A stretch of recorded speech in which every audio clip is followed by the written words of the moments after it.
place et ouvrir nos Bibles dans 1 Corinthiens chapitre 11. La place du discernement ou de la compréhension dans la table du Seigneur.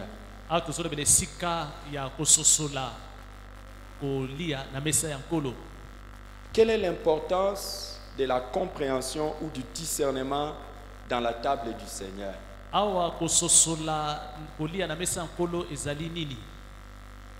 Alors, attendez les amis.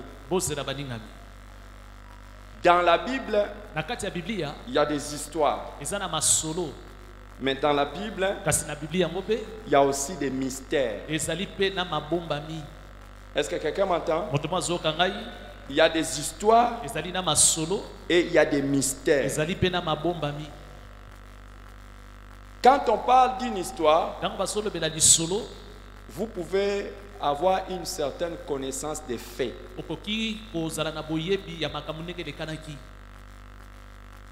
Tout le monde sait par exemple que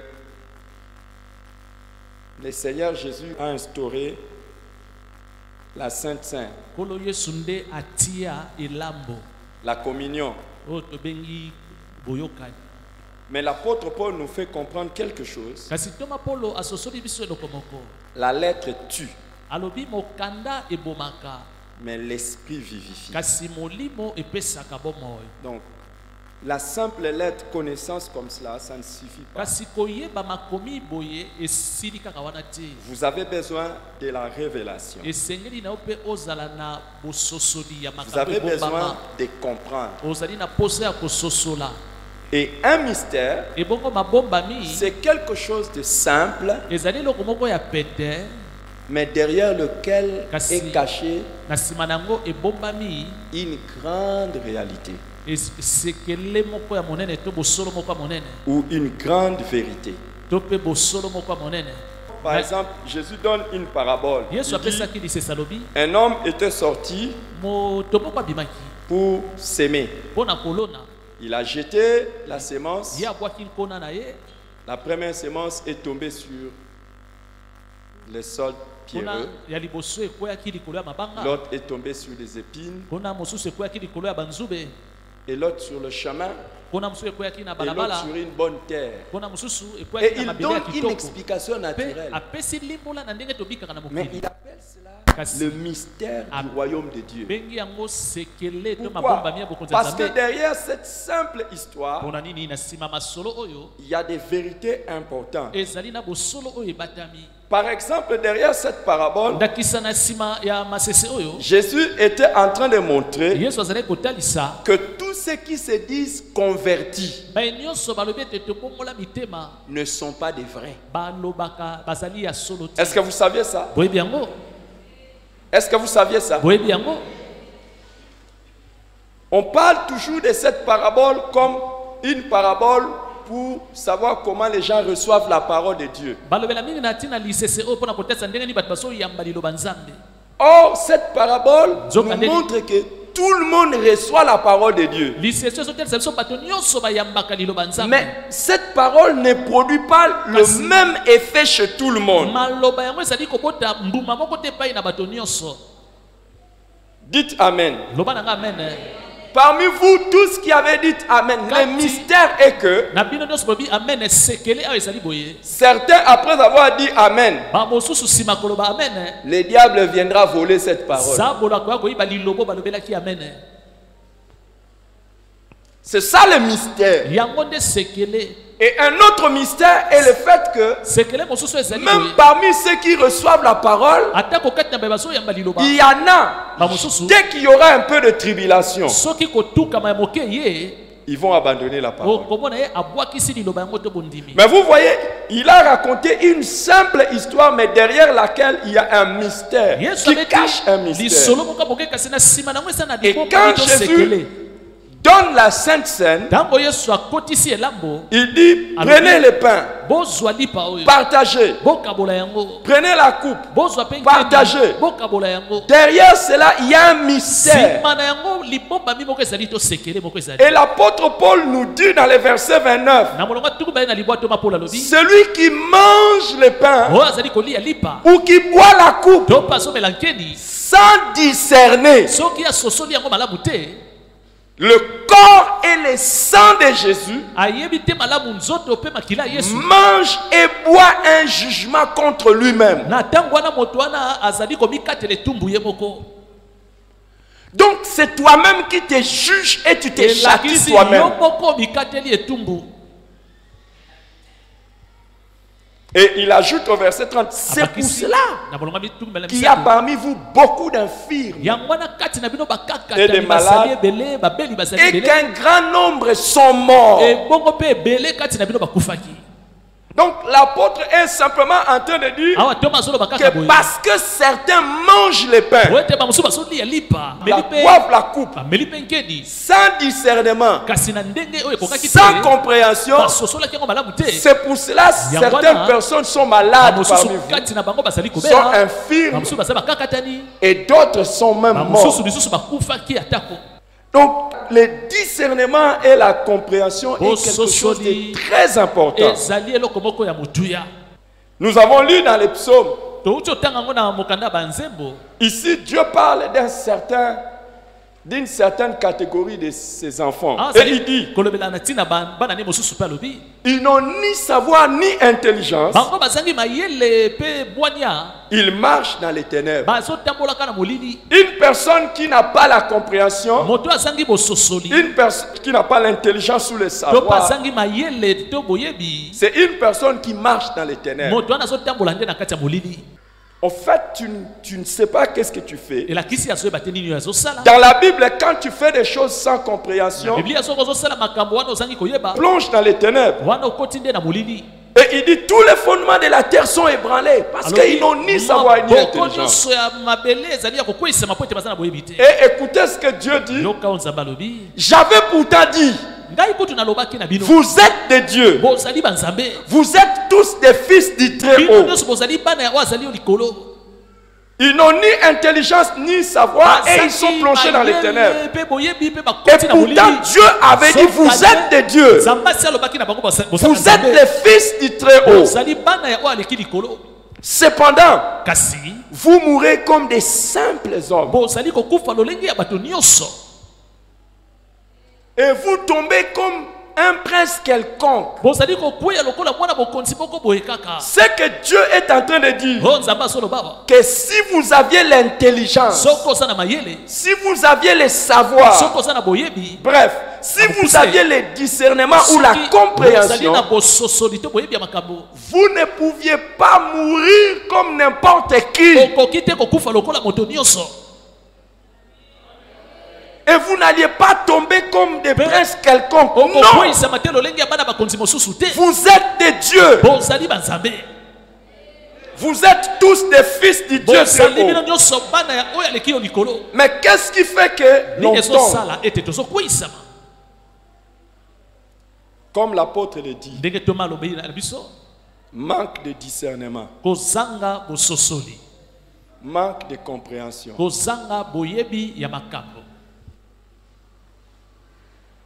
Celui qui mange ou boit sans discerner mange et boit les jugements contre lui-même.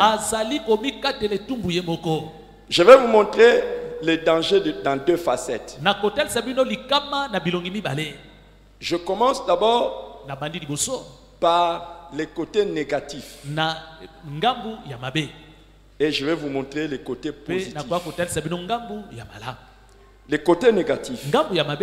Vous voyez, quand nous prions pour ces pains, quand nous prions pour cette coupe, et que nous les sanctifions, nous prenons part à la table du Seigneur. N'oubliez pas, ce n'est pas la table de l'église. C'est la table du Seigneur. Et le Seigneur est là. Ces pains que nous prenons représentent son corps. Et la coupe que nous prenons représente son sang. Quelqu'un qui les prend en méprisant cela, c'est-à-dire il sait qu'il n'est pas en communion avec Christ. Il sait qu'il marche dans les mensonges, dans les péchés. Et il mange le pain. Et il boit la coupe. Non, il se moque du corps et du sang de Jésus. Et il ne discerne pas. C'est quelqu'un qui attire des jugements contre lui-même. Écoutez, Jésus est la solution à tous nos problèmes. Si quelqu'un le méprise, il a méprisé la solution de Dieu. C'est pourquoi l'apôtre dit que nous ne puissions pas manger ou boire indignement.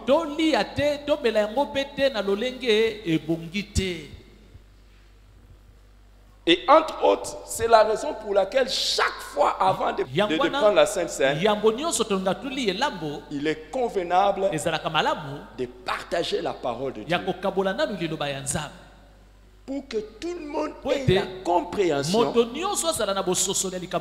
et que personne ne puisse prendre part à cette table en les méprisant. Et comment par exemple une personne peut mépriser ça? Je l'ai dit. La personne sait ne pas être en communion avec Dieu. Mais il veut profiter. La personne sait qu'il n'appartient pas à la famille de Dieu. Tu n'es pas enfant de Dieu. Ça c'est c'est un repas familial.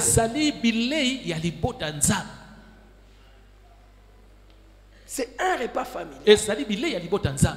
Et tu viens, tu commences. Tu n'es pas en règle avec papa. Alors en ce moment-là, tu t'attires le châtiment. Alors je vais vous expliquer quels sont les châtiments que nous avons. On dit, c'est pour ça parmi vous il y a beaucoup de malades, beaucoup d'infirmes et beaucoup sont morts. Quand on parle de maladies, ça veut dire qu'il y a des troubles dans ton corps, dans ton organe, dans tes organes ou dans ton système. Si tu n'es pas en règle avec Dieu, normalement tu ne peux pas prendre ça. Tu vas amener des problèmes dans ton corps. Et on dit, c'est pour ça qu'il y a aussi beaucoup d'infirmes. Quand on dit infirme, là ce n'est plus le trouble dans votre corps ou dans votre organe. Mais là ça devient des déformations. Donc au fait, non même pas à l'extérieur, même à l'intérieur, il y a des choses qui se déforment. Donc il y a des choses, quand vous prenez part à cette table, si vous n'êtes pas correct devant Dieu, peut-être c'est votre cœur qui est maintenant déformé. Et l'infirmité ne se manifeste pas le même jour. Ça va se manifester un jour. Et quand vous devenez infirme, vous avez beaucoup de possibilités de transmettre ça à toute votre génération.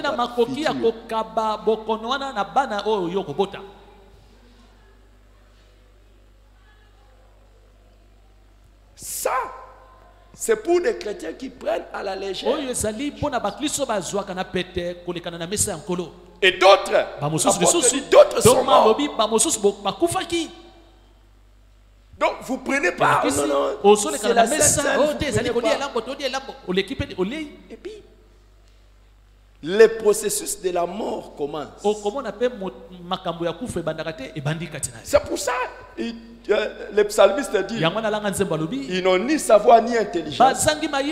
C'est la raison pour laquelle ce sont pourtant des dieux, mais ils tombent comme des princes quelconques. Ils meurent comme le fils de l'homme. Un chrétien ne peut pas mourir comme tout le monde. Un chrétien ne peut pas, normalement, non.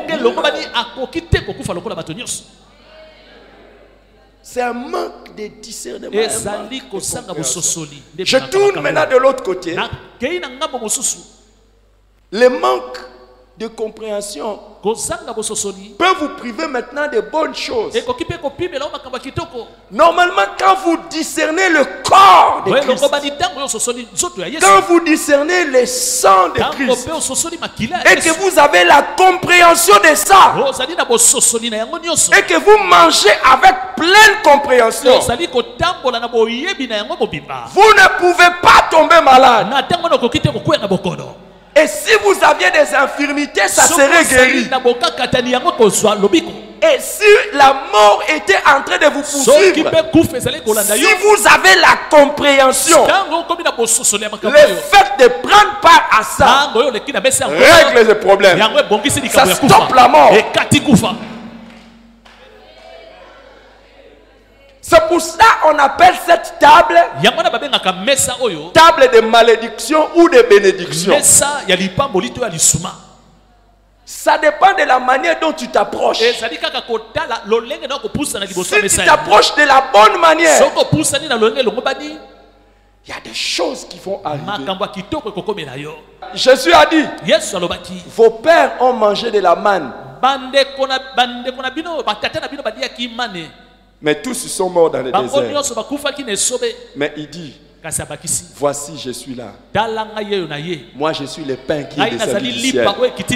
Je suis plus que la manne.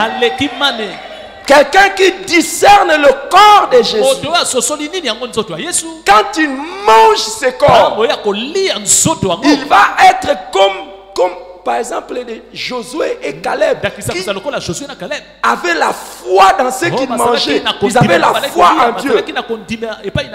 Tous sont morts. Ceux qui mangeaient la manne. Est-ce que vous savez que ceux qui mangeaient la manne, pendant 40 ans, ils ne tombaient pas malades?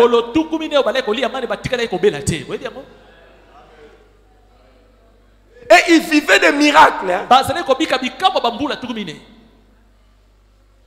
Mais Jésus est le meilleur pain. Et si tu comprends ça, c'est fini. Et tu proclames ça par la foi, c'est fini. Tu ne pourras pas mourir comme tout le monde. Vous savez, il y a des gens qui sont tombés malades toute leur vie. Et ils ont connu de très sérieux problèmes. Parce qu'un jour,